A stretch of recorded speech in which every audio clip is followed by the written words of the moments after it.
We are live. Hi guys. It's so good to be with you. I've got to say I'm loving this opportunity to do a weekly lesson with you from my book, The Self-Love Affair.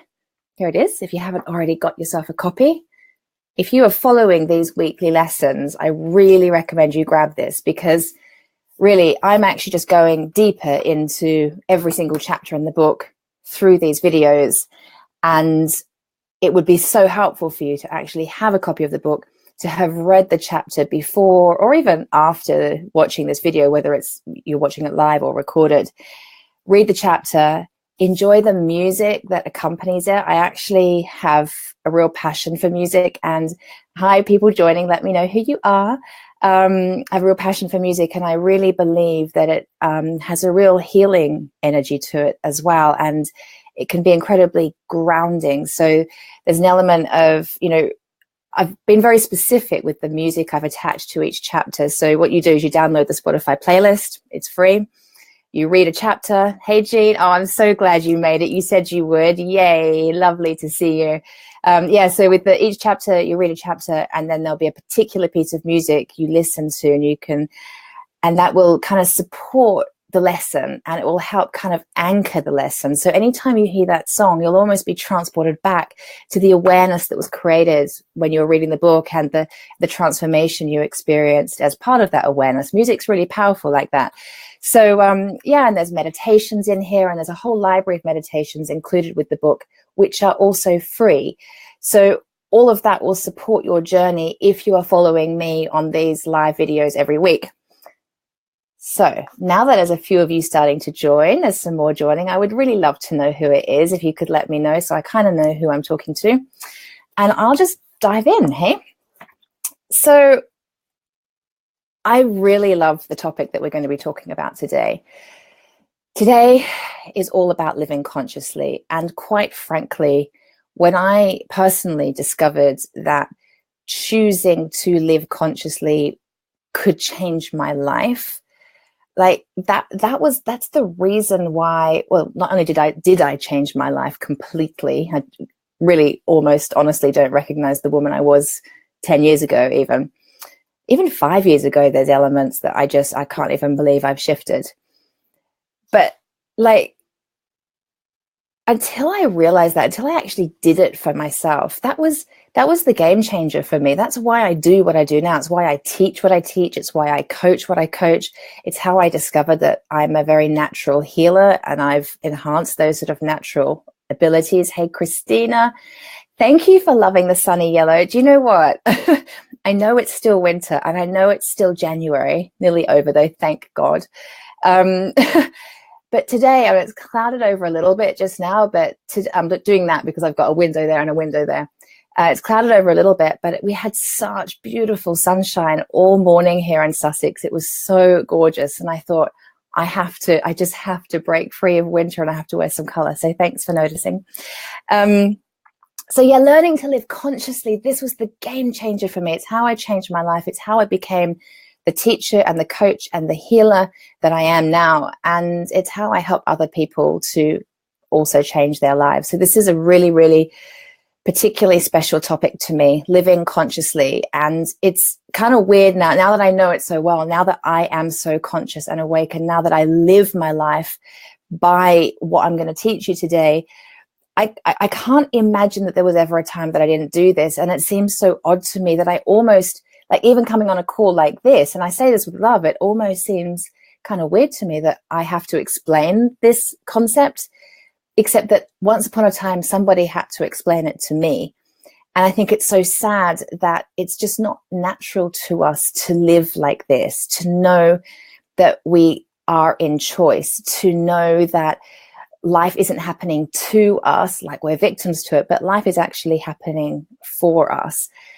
To know that we don't have to exist in some kind of survival mode, that we can actually thrive, that we can actually choose our life, and we can master our mind, and we can master our emotions, and we can create the life that we want. Like, once upon a time, that was all absolutely brand new information to me. Discovering it literally shifted everything about my life. Hello, Annie. So great to hear your voice. Living consciously is so timely for me right now after a difficult year. Darling, okay, well, good. And I'm glad you're here because Annie, I know Annie very, very well. We've done some work together and she's also been a client some time ago. And I'm so glad to have you here because, darling, like, we all need these reminders. I actually had my own personal reminder this morning, and I want to share this with you quickly because I think this is kind of self-love in action. And I'm not going to lie, before I even do these calls, I'm kind of wondering, I wonder what I'll talk about today, because I kind of make it up as I go along. Like, I know the subject matter, but I speak from my heart. And even when I'm asked to speak on stage at events now, I'm more and more not preparing for a talk, and I'm more and more allowing myself to stand and just speak from my heart and trust that what's meant to come through will come through for you. And life is totally supporting me and giving me something before each of these calls to share with you as a perfect example of this work in action, in like really basic small ways. But our day-to-day kind of minute-to-minute life is generally quite basic stuff. And again, living consciously, you start to notice the basic stuff and you start to see how life supports you, which makes you feel really good, makes you feel supported, not so victim. So today, anyway, I went to yoga this morning. I go as often as I can. And I was in this yoga class. And by the way, today is the 30th of January. Today, I officially end a 30-day cleanse. I'm very proud to have done it, and I've been really religious. I've had, for all 30 days of January, I've had no wheat, no dairy, no sugar, no caffeine, no booze. I think that's about it. That's enough, right? Oh, no meat, a little bit of fish, not a lot. So it's been a very, very clean, wholesome diet, and I feel pretty good. I'm not kind of bouncing off the walls with the energy I thought I would be. And actually, it's had me have some skin breakouts and stuff, which I haven't enjoyed very much. But generally, I'm feeling good. I'm feeling very mentally alert and positive. So today, I went to this yoga class and I was thinking, thanks, Jean. Yeah, well done for the detox. Well done, me, right? I went to this yoga class and I expected on the last day of my cleanse to be bouncing off the walls with energy and to go, and I knew the teacher of this class, she can really put you through your paces, and it can be a pretty challenging class. Today wasn't one of her most challenging classes, and I struggled through it. I found it really difficult today. I did it. The masculine energy in me came through and kind of pushed me through it, which isn't particularly self-loving. And I found myself pushing through rather than receiving the class and doing what felt really good. I was pushing myself to do what was being asked of me, which didn't feel good. And I had this voice in my head constantly saying, you have no stamina. You have no stamina. You've just done a 30-day cleanse. You should be bouncing off the walls with energy. You should feel strong. You should have like way more energy and like almost like enough energy to want to do another class at the end. And you don't. And literally the voice just kept saying, you have no stamina. You have no stamina. And I was really beating up on myself. Now, because I know how to live consciously, I was noticing that voice. So it was a real like conscious act throughout the entire hour of the class. Every time I heard that voice, I noticed it. And I was like, okay, be kind to myself. Yeah, right. Tina, hi, good to have you. That word should. Exactly. Living consciously means you start noticing that thinking, you start noticing that language, you start noticing how you're pushing and you're self-sabotaging and you're actually self-harming. It's just another form of self-harm, right? So I'm going through this class and I'm giving myself a pretty hard time, but I was noticing it. Now, just in itself, that is being conscious because I noticed, because I wasn't on autopilot, allowing that voice to rule me. And then we feel our thinking. So if I've got a voice constantly going, you're not doing well enough, you should be stronger, you should have more energy, you have no stamina, then to feel that thinking would to feel pretty low, a bit depressed, a bit sad, frustrated, disappointment. I could go on, right? You can imagine when you're feeling, you're thinking. But I'm conscious to it. So I didn't go I didn't feel that thinking because I was consciously witnessing it. And moment by moment by moment, every time I did it, I then had another conversation with myself, which was my self-loving voice, the voice of my spirit. I think our subconscious voice, that voice of fear, is very much our ego. It's my ego was telling me, you should be better, you should be more energized. With conscious awareness, I could witness that voice, and I could engage my spirit, open my heart, and have compassion for me and how I was feeling in that moment, which helped. But it wasn't quite enough today. So I literally was having these two voices for about 50 minutes of this 60-minute class going, you have no stamina.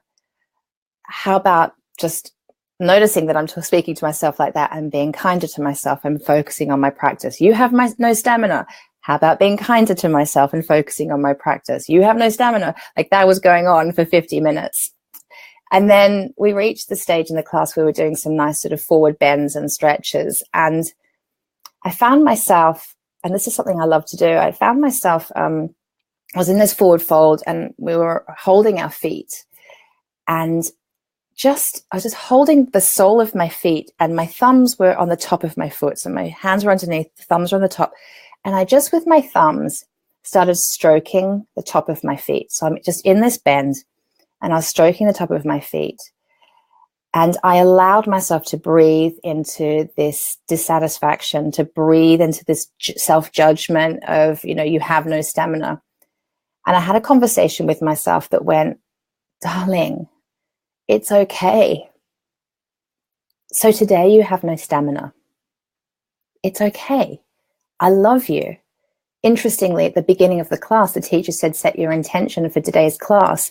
And what came through for me, which was kind of unconscious, but except conscious, I decided I need more self-love today. I need to really love myself today. I didn't really know why, but I trusted that voice, that my inner wisdom came through and said, you need some more self-love today. So I'd actually set that intention at the beginning of my practice. My ego was clearly battling with me over that intention throughout most of the practice.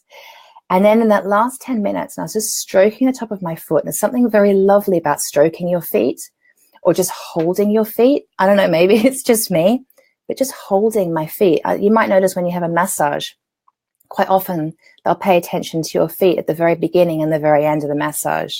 I know when I studied Reiki, that was something we were taught to do, was to hold a person's feet at the beginning, at the end, because there's something very nurturing and kind of grounding about holding feet.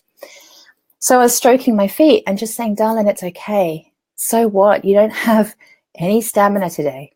So what? You're tired and you don't know why. So what? It's okay. You're okay. And just the bliss and the compassion and the love that just flooded over me. I was like, oh, I could have gone, why on earth didn't I do that 50 minutes ago? It would have been a much more gentle practice. But the last 10 minutes were divine, and I felt tears well up, and my heart just was exploding with self-love, because I had chosen to be so conscious, to really notice the voice of my ego, that masculine voice that was so pushing me into the shoulds. And I allowed myself to engage with my spirit and open my heart and remember that I'm only human and I'm doing my best. And at least I showed up for the class. And at least I loved myself enough to take care of my body that day. And at least, although it took me 50 minutes, at least I did remember my truth. And my truth is, I am allowed to feel whatever I feel. And I'm not a freaking machine. And some days I just don't have the energy that I do on other days, right? Even though I've just finished a 30-day cleanse. So what? Like, lose the judgment, lose the comparison. So that was kind of, self-love in action for me today. And that was a real demonstration of conscious awareness, because once upon a time, I'd have just beat up on myself throughout the whole class. I'd have finished the class and thought, well, I'm just really shit about, okay, there's a message. I'll read that in a second, Christina. I'd have just finished the class and thought, oh, I'm shit at yoga. I'm obviously not improving. Despite coming nearly every day, I'm obviously not getting stronger. I'm getting weaker. There's obviously something wrong with me. I may as well give up. Like this real kind of victim, whingy voice. would have taken over and it would have dictated the rest of my day. But because I'm conscious, I could notice it, and then I had a choice. And this is the beauty about conscious awareness. When you are conscious, you are instantly given an opportunity to choose, right? You can choose, do I keep thinking this, or do I keep feeling this? And if I'm feeling that, then what's the thinking? Because we feel our thinking. Is it self-loving to me, or is it self-harming? Do I want to respond more lovingly, or am I going to go into some kind of reaction here? Like, because usually we're responding or we're reacting to life. And when we are reacting to life, usually we aren't even reacting to what's happening to us in that moment. We're actually reacting often to something that's happened yesterday or last week, or when we were 3 or 4 or 5 years old, right? You know, if your boyfriend says, you know, he's away working, actually mine is away working at the minute. This isn't what I'm about to say isn't actually happening. But, you know, if he was to say he was going to call me at 6 p.m. and didn't, and I could, and I have done this many times, if he didn't call and then he did call a couple of hours later and say he was in the pub and it was a noisy background, my mind would go into overdrive. It would compare to previous relationships where I've been let down or disappointed or cheated on. And I would instantly, rather than hear his explanation, rather than understand whatever his excuse was in the moment and respond to what's happening right now, I would react to previous life events and presume that I couldn't trust him, that he was lying to me, that, right? So I'm actually reacting to something that happened a long time ago rather than responding to what's happening today. And it might be that he had to work later and he was just winding down with a beer and it's his first chance to call me, and it happened to be with a beer in his hand with some noise in the background, right? No biggie. So with conscious awareness, we have a choice whether we're going to react or respond to life. And that's the other piece. You know, conscious awareness isn't just about awareness. Like, my conscious awareness allowed me to notice today that I was being quite mean to myself and judging that I should have more energy, having just done the cleanse, and my class should have been a stronger practice. I could have just had that awareness, but living consciously, living in conscious awareness isn't about just the awareness. The awareness is step one. Then you have a choice about what action you are going to take. Like, the conscious awareness isn't complete until you choose your action, whether you react or respond. So the action I then chose, albeit it took me most of the class to get there, but eventually I chose to just discreetly stroke the top of my feet, because it made me feel so nurtured, and then to tell myself, it's okay, darling. Like, I literally would talk to myself like a little girl. Sweetheart, darling, it's okay. It's okay. You know, you're feeling a little fragile today. You're feeling a little bit tired today. You haven't got the energy. And boom, instantly, I felt great. I felt supported. I felt loved. Just all that ego and like nasty energy that I'd been holding just went away. And I had a few little quiet kind of tears because I realized how much I love myself. And I realized how I can give myself such a hard time sometimes, and it's really not fair or nice. So yeah, you know, awareness leads you into choice, which then leads you into an action where you get to choose whether you're going to react or respond to the situation. And you get to choose an action that is either self-loving or self-harming, right? So living consciously takes you off this hamster wheel of doing life on autopilot. It allows you to always, every minute of every day, be in choice and to choose to love yourself. Yeah. So I'm just going to read a couple of comments. I can see a couple have come through. How do I do this? 1 second. I'm just working out my little system here. There we go. Okay. Christina says, to be honest, I'm a bit confused about when to listen to my inner voice and when not. Yeah. Sometimes it's all about beating myself up, but could be perceived as a sign for changing directions. Yeah. Okay. I get that. So this is the thing. When you, oh, where am I going? I've got more messages coming through. I love this. Thank you guys for interacting and asking me questions, because I do really well to questions. So more the merrier. So Christina, I totally hear you. And really what you're talking about there is developing self-trust, right? And really knowing yourself and allowing yourself to make mistakes too, right? Like, we can trust ourselves and we can do what we feel is right in the moment. And sometimes it's not ultimately the right move. Maybe it's not. And yet within that wrong decision is an opportunity for growth and an opportunity to learn something about ourselves or life that we didn't previously know. So I actually don't believe that you can make mistakes. Ultimately, it's all in our favor. But you're saying, I'm confused about when to listen to my inner voice and when not.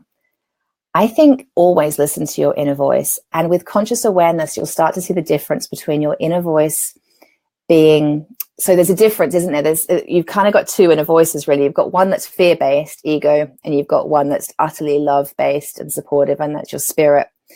And it's as you develop a relationship with yourself, and that is what the self-love affair is about. It is an ongoing process. It's a journey, not a destination. It's an ongoing process of every single day developing a muscle and strengthening that muscle of getting to know who you are intimately, so you can consciously tune into both those voices, the fear voice and the love voice, and know, okay, so that's fear talking. I have a choice right now. Do I react or do I respond? Do I stay in my comfort zone? Remember, we talked about this on last week's call around fear. Do I stay in my comfort zone because it's kind of what I know?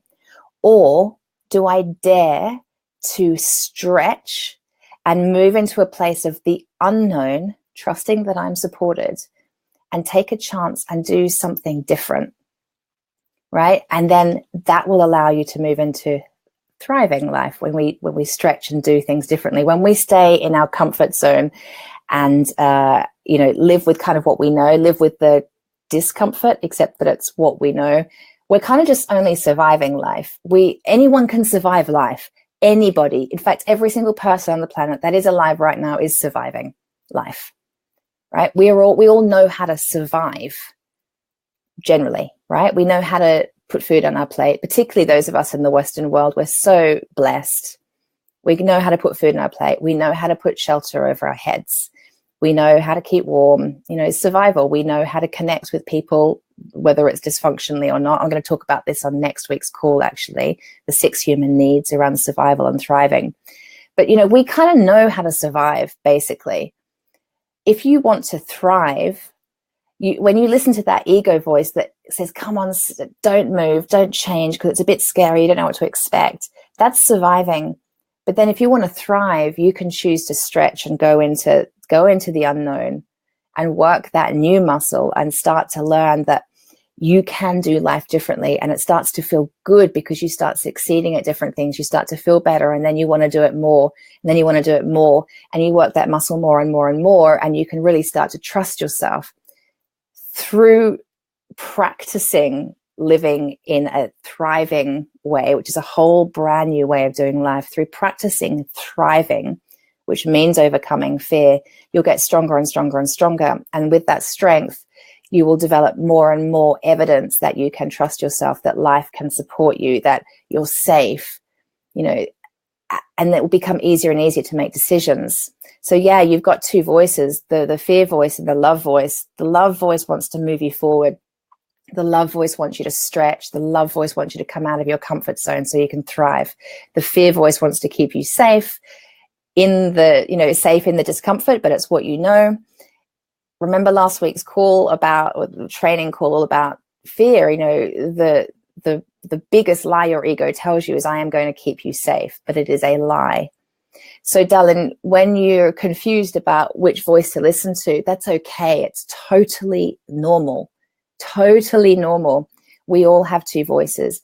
Through daily practice, and I'm going to give you some really great homework assignments at the end of this call in a minute, that will help you to practice getting to know yourself. But through the art of getting to know yourself every single day, then every single day, day by day by day, you will get stronger and stronger and stronger at noticing the two voices within you, the fear and the love voice. And you'll get stronger and stronger at choosing love over fear. You'll get stronger. And then when you're in the love-based voice, when you're responding to that voice, you're going to get stronger and stronger and stronger at living life that way, right? So what did you say? Sometimes it's all about beating myself up, but could be perceived as a sign for changing directions. Yeah. So again, as you develop that self-trust and that self-knowing, you will know if it's time to change course and change direction. You will know. I really invite you to journal a lot. I don't know if you're already journaling, Christina, but I think the more you journal, the more you tune into the fear-based thinking that's about beating yourself up or about, should I change direction? I mean, it sounds to me like you're beating yourself up by feeling the way you feel about something at the minute, when actually it might be your spirit saying, hey, this just isn't meant for you anymore. It's time to make a change. And it would be interesting for you in your journal to explore what are the fear thoughts that are trying to hold you to doing what you're doing now, rather than expanding and stretching and exploring forward into what maybe your spirit is desiring for you. But you will only know your own answers, and you will only be able to trust yourself as you make getting to know yourself and loving yourself a daily priority. And it will come. And look, I've been doing this for years, and I still have days where I doubt myself, right? Because like I said, this is a journey, not a destination. So, I still have to think, yeah, you're welcome, Christina. I'm always getting my journal out, and then I finish my journaling and I'll pull an angel card for confirmation, and I'll set my intention for the day. And I ask if I don't know what to do, if I don't know which voice to trust, if I'm in that place, I always ask for help. I ask the universe. I call on my guides and angels, and it blows me away how I'm protected and how I'm guided. The way I'm given guidance is usually a surprise. I don't expect the guidance to come in the way it comes, and sometimes the way it comes in is uncomfortable. But I'm always shown. And when you choose to live consciously, the ability to allow yourself to be guided and directed by the universe and source energy becomes so much easier. It becomes like the normal way of doing life. Like, once upon a time, I did life thinking I was utterly alone and unsupported, and it was all down to me, and the weight on my shoulders was absolutely exhausting and, quite frankly, terrifying. But learning to live consciously, which is everything that this book, The Self-Love Affair, teaches, and it's everything about who I am as a teacher and the coach and the programs that I offer, and I'll tell you about some more at the end of the call. But all of this stuff is about learning how to do life a totally different way, where you are not on your own. It is not terrifying. Not only can you trust yourself, but there's something much greater than you supporting you. And it's about practicing that relationship with yourself and with the universe. It's just practice. And I'm still practicing, and I do it every day. And I know I will be practicing it until the day I die, because I am human. And so are you. And we are meant to be human, and we're meant to have this human experience. There's a lot about being human that's really freaking cool, right? If we were just having a spiritual experience, like, quite frankly, we would just sit sort of like in some kind of blissed out meditation, and we would be connected to a higher realm, absolutely, which is really lovely. But we don't get to experience the adrenaline of excitement and fear. We don't get to have sex. We don't get to eat that delicious food. We don't get to have that gorgeous glass of wine, which I can't wait to have tomorrow night to bring it on. We don't get to smell those roses. And I'm looking at a beautiful bunch of white roses that James bought me. We don't get to, I'm now looking at my cat who's decided to join me. We don't get to snuggle with our pets and just enjoy all that, right? Humanness is brilliant. It's so wonderful to be human. And we must remember that we are spiritual as well, and we're utterly supported.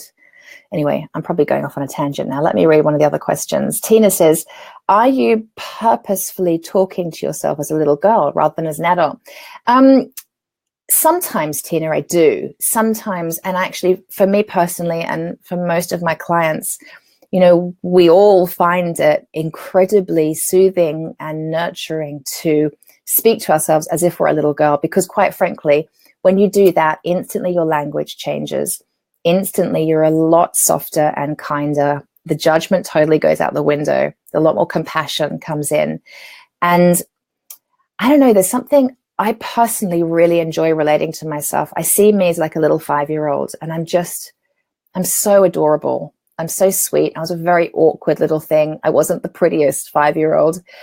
I was very anxious. I was pretty worried, and I kind of love looking at her in all her like beautiful awkwardness and all her beautiful worries. And, she just feels so little in the world. And I quite like in my mind, wrapping her up and giving her a big hug and telling her she's just so beautiful and she's so wonderful and she's got the most amazing life ahead of her. And she's going to grow up to be just so wonderful and have so much to give to the world. And I love to reassure her.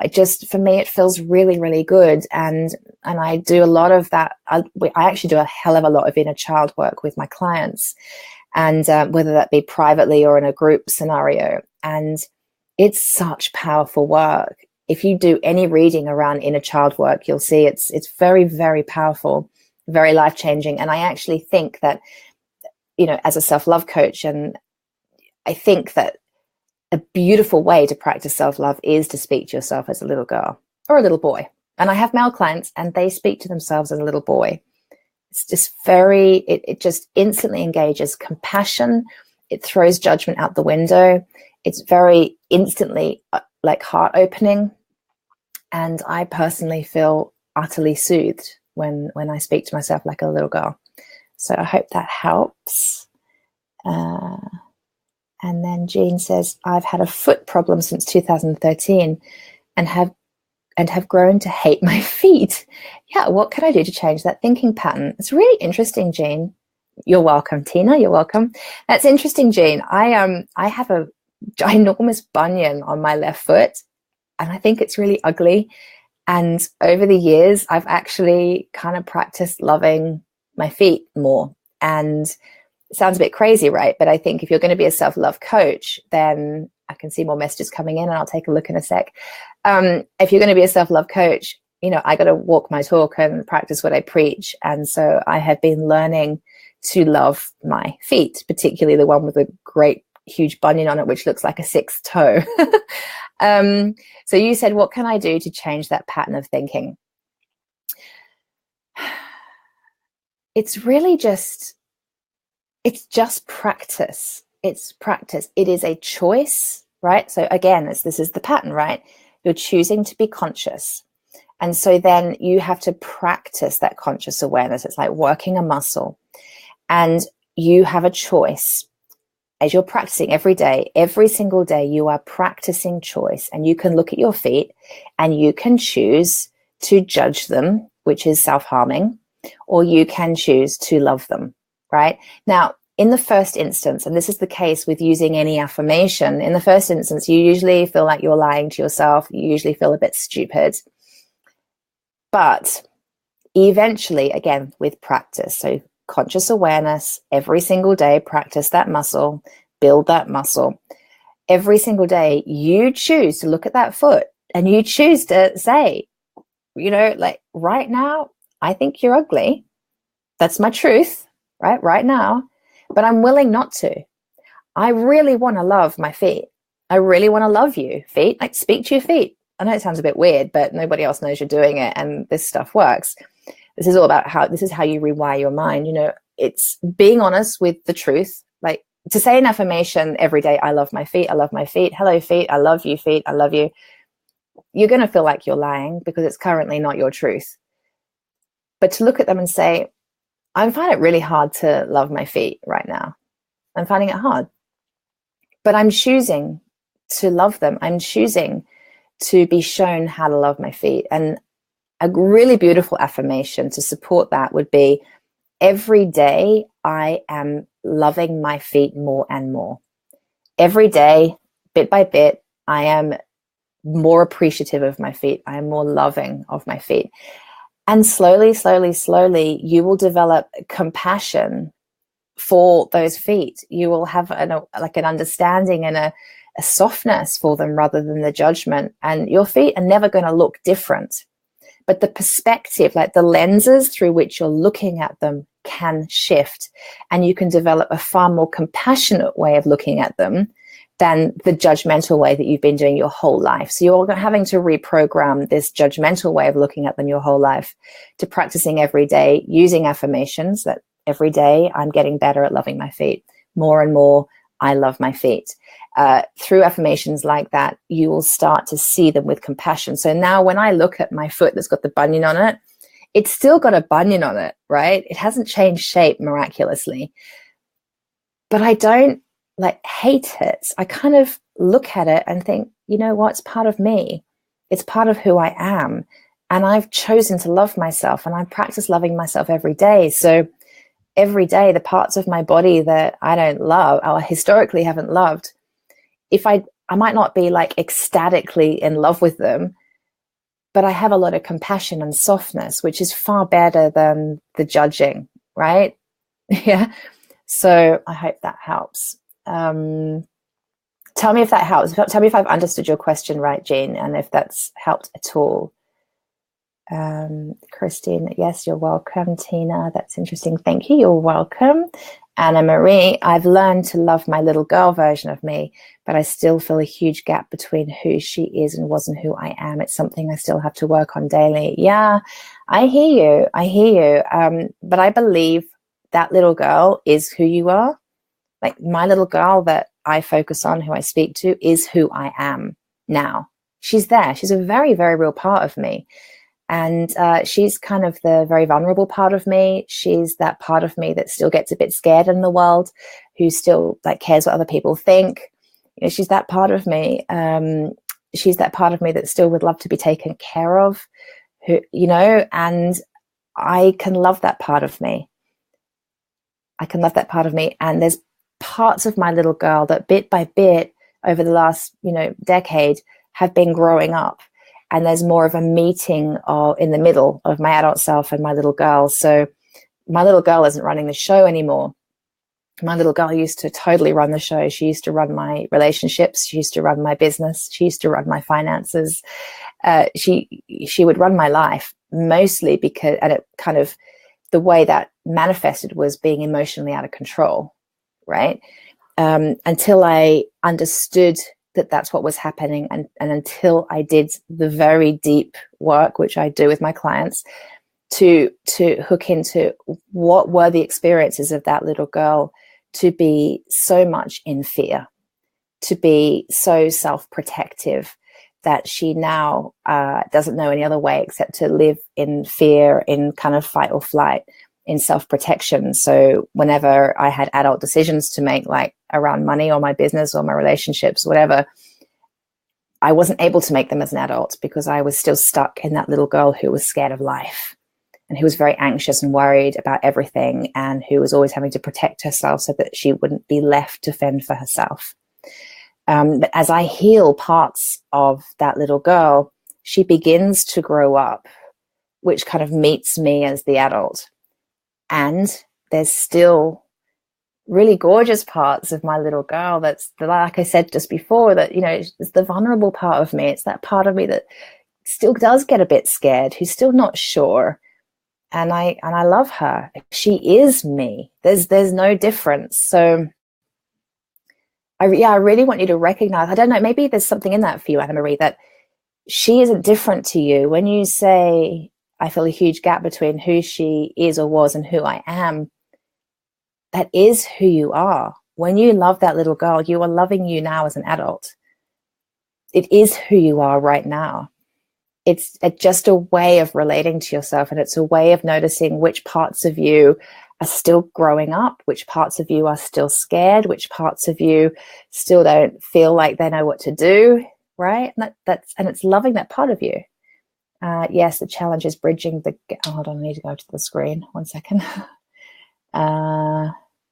Hold on, there's more comments. Okay, 1 sec. Anna Marie says, yes, the challenge is bridging the gap between her and me now and kind of encompassing the facets of both. Yeah, Yeah. And I guess I want to encourage you not to focus on bridging the gap. As in, I know what you're saying. I know what you're saying. But it all is, and it is now. It is what it is now. It's almost like seeing that there's a gap, like focusing on the gap it feels, and I know you too, Anna Maurice, it just kind of feels a bit judgmental, and it feels like it's keeping you further. That focus on the gap is keeping you distant to where you want to be, which is actually where you are. Like a bit like today in my yoga class when I was judging myself for not having the stamina. So I felt a distance to where I thought I should be.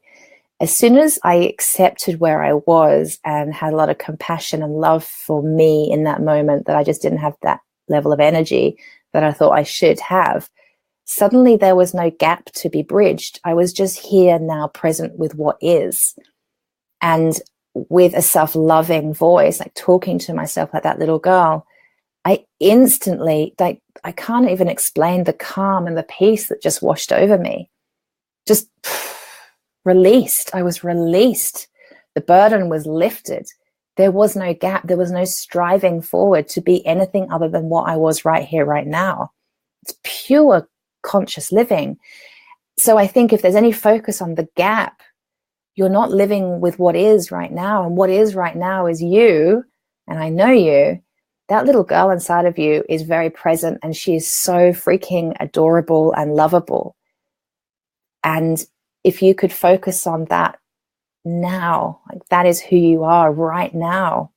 And if the little girl feels bigger and more present than adult you, then accept that. Love that part of you. Love that at the moment your little girl is a little more in charge. That's okay. There's no gap to be bridged. Ironically, the gap is being bridged by accepting what is right now. Does that kind of make sense? I hope so. And then Jean said, interesting that you say judgment and pushing yourself too hard is self-harm.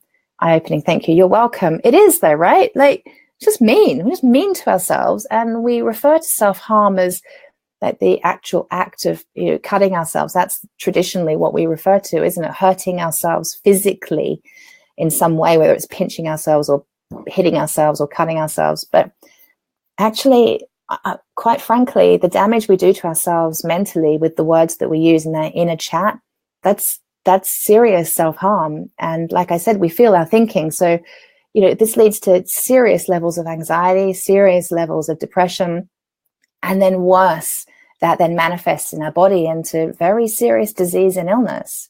So yeah, it's really self-harming. We have to get, this is the whole point. That's why I'm so passionate about conscious living.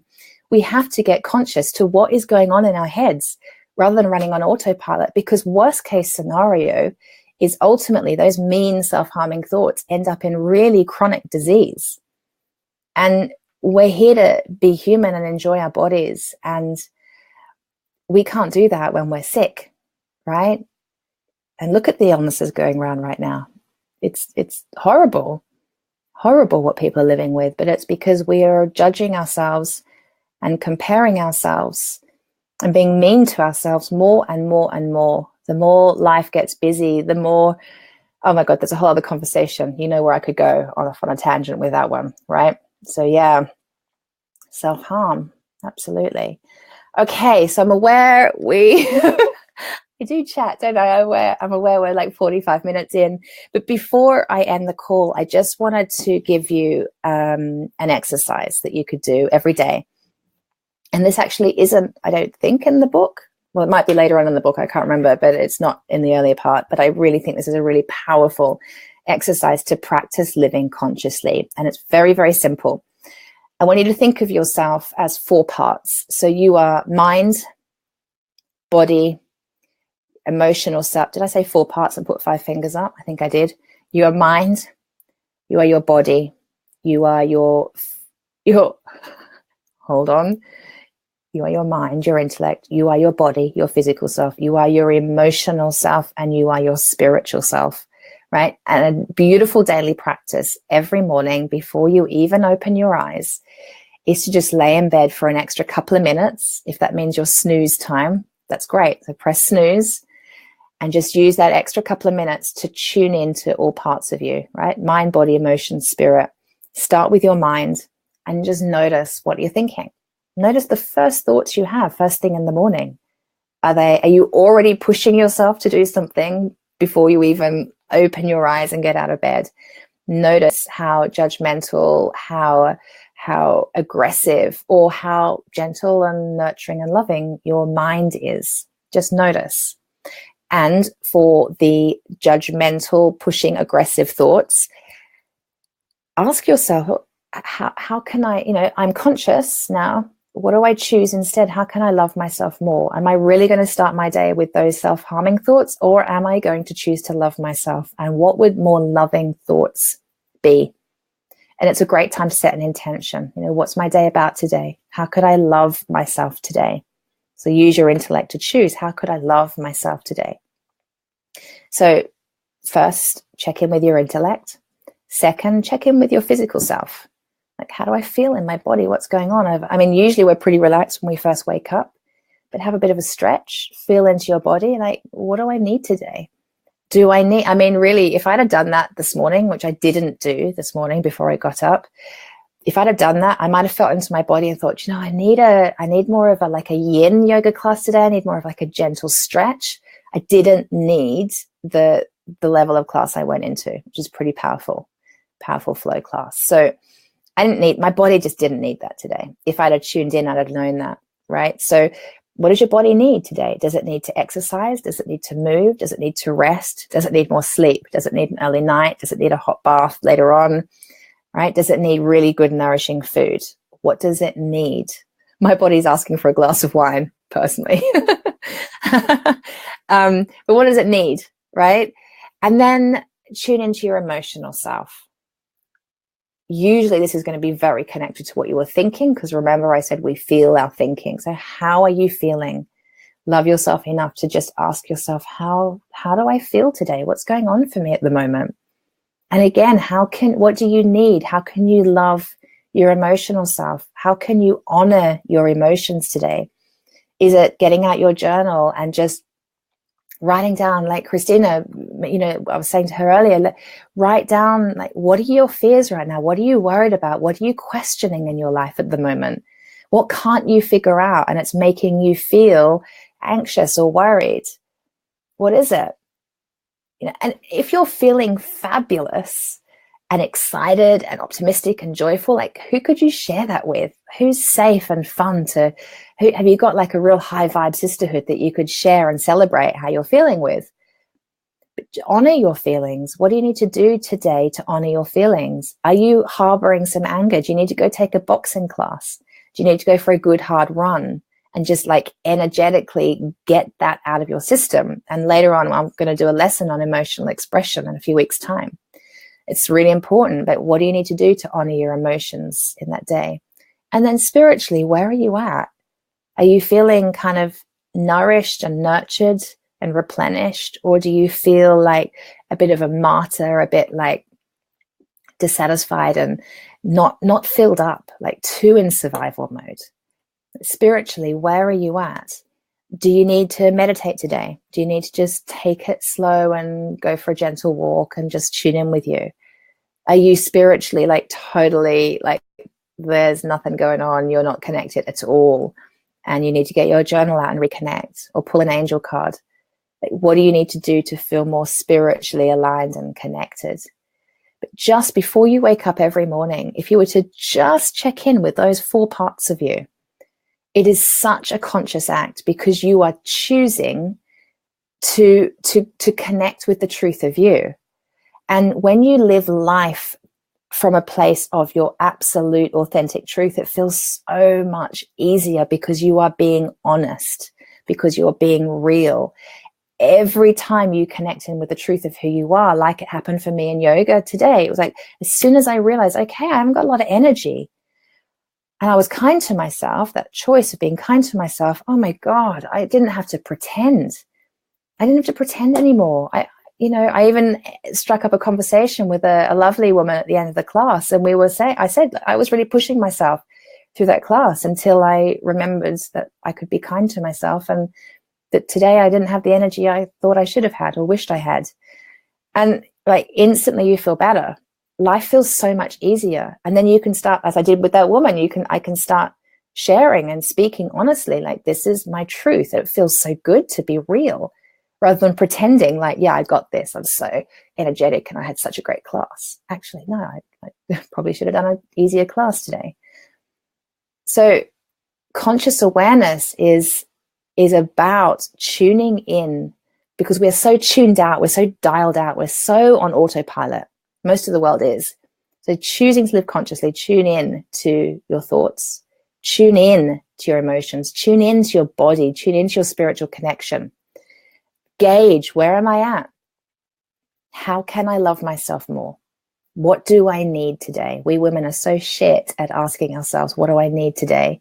And then taking action and doing something about it. Self-love is about learning to put yourself first, knowing that everybody you love and everything that you care about is going to get the best of you, your best self, your best, most fullest energy when you fill yourself up first. But you can only fill yourself up first in a self-loving way when you are conscious, right? So that's today's lesson.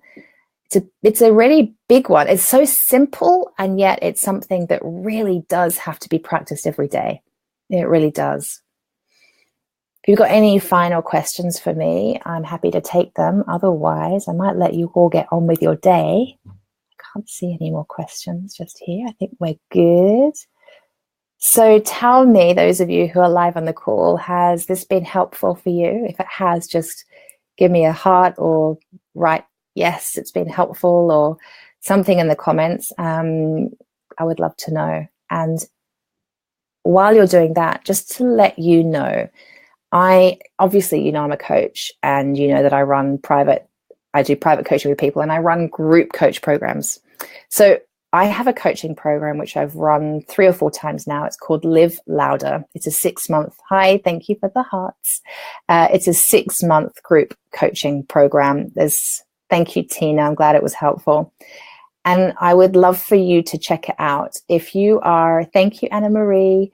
If you are on this journey to knowing and loving yourself, and if you really want to dive deeper, and if you want a hell of a lot of deep personal support on your journey, I would love for you to join Live Louder. I haven't actually announced the start date of it yet, but what I have decided is to start talking to women. And because this isn't a program for everybody, I literally have conversations with people, and I choose, except I don't have to do the choosing. It comes to me and it all works out perfectly. But the right 6 women will come together. And it's really the conversation I need to have with you is this program right for you?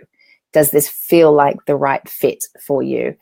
And so if you're interested in doing a 6-month group coaching program with me, all about living louder, all about literally putting everything that is taught in this book into practice, but having my constant, deep support throughout a 6-month period to help you learn to do life differently, to help shine a light on your blind spots, the stuff that you can't see for yourself that's blocking you to having what you want.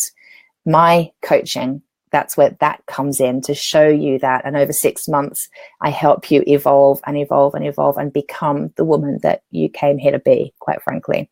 And in the 6 months, we have a beautiful retreat in Portugal for a couple of days. It's really awesome. And we kind of kick off the program with that retreat, where the 6 women and I can all really get to know each other and really set intentions for the 6 months. And in that retreat, do some very, very deep, powerful coaching, which is transformational in its own right, before the entire program even really begins. And then you have 6 months of support. We have 2 calls every month. Each call is 2 hours long. So that's 2 hours with just 6 people. You all get a hell of a lot of attention twice a month. We have a private Facebook group. We are all in that every single day. I'm in it every day. So you have my daily support in that group for the entire 6 months. I hold another workshop locally and in the UK Usually I hold it in Sussex or London. It really depends kind of on the people and where everybody's based. But we find a location and a date that works for everybody. And I hold a one-day workshop all around emotional expression, which, again, I'm going to speak about that more in a few weeks' time on these calls. But it's an important part of healing. I don't think you can heal any of your sabotaging beliefs and behaviors without emotional expression work. And it's a seriously powerful day and totally life-changing. So that's the program, and there's a whole bunch of bonuses, and I bring in experts on different subjects to run training calls with you, and I give you additional wealth consciousness trainings. So if you have some money stuff going on, I help you clear your money blocks. And yeah, there's loads and loads to it, but you can check it out. It's, if you go to the School of Self-Love, so the School of Self.love, and you go to courses, and then you'll see down there's a course called Live Louder. It's the 6-month group coaching program, and all the information's there.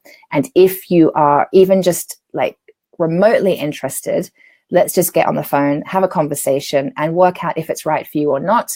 If it's not, I can help you, discover and decide what else might be a better fit for you. But if it is the right fit, then awesome. We will sign you up and see who the other ladies are that are going to join, and choose the date for the retreat altogether, and get rocking. So that's on offer for you. And I'll put the link to it actually directly under this Facebook Live. Okay. Anyway, guys, I've really loved having you here today. I really enjoyed talking about living consciously. It's key. It's key. And I can't wait to speak with you again next week, where I'm going to go even more deeply into living consciously. And we're going to discuss the 6 human needs and how you can move out of survival mode into thriving. It's a really powerful one, and it's one you might want to bring your notepad and pen to. Anyway, I don't think there's any more comments that I've missed. I love you, and I will see you next week. Mwah. Loads of love. Bye.